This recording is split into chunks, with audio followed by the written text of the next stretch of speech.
Hello my dear friends, আন্তৰিক স্বাগতম জনাইছো আপোনালোকৰ অতি মৰমৰ ইউটিউব চেনেল নুৰুল আলম নাজুলৈ। আজি আপোনালোকে এটি বিশেষ সুসংবাদ দিব ওলাইছো।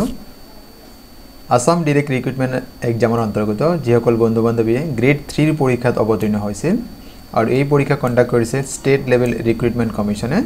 আপোনালোকৰ ফলাফলৰ দিন ইতিমধ্যে অসমৰ মাননীয় মুখ্যমন্ত্ৰী শ্ৰীযুত হিমন্ত বিশ্ব শৰ্মা ডাঙৰীয়াই এই বিষয়ে জনাইছে আৰু সেই অনুসৰি the results of the written examination of grade 3 post will be announced on 6th of November 2022 2022 চনৰ 6 নৱেম্বৰ তাৰিখে গ্ৰেড 3 ৰ যিখিনি পোষ্টৰ পৰীক্ষা অনুষ্ঠিত হৈছিল লিখিত পৰীক্ষা সেই পৰীক্ষাৰ ৰিজাল্ট ঘোষণা কৰা হ'ব 6 নৱেম্বৰ তাৰিখে।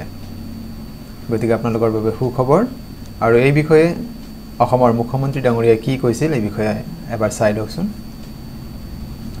তেখেতে টুইট যোগে জনাইছে I am glad to inform that the results of the written examination held for recruitment of class 3 post of all of Government of Assam shall be announced on 6th of November 2022 by the state level recruitment commission for class 3 post.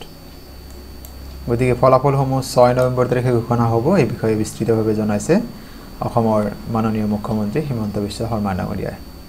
তাৰিখটো আকৌ কৈছো 6th of November। গতিকে যিসকল বন্ধু-বান্ধৱী এই পৰীক্ষাত অৱতীৰ্ণ হৈছিল আপোনালোকক আমাৰ চেনেলৰ তৰফৰ পৰা আন্তৰিক শুভকামনা জনাইছো। আপোনালোকে সফলতাৰে উত্তীৰ্ণ হওক তাৰে কামনা কৰিছো।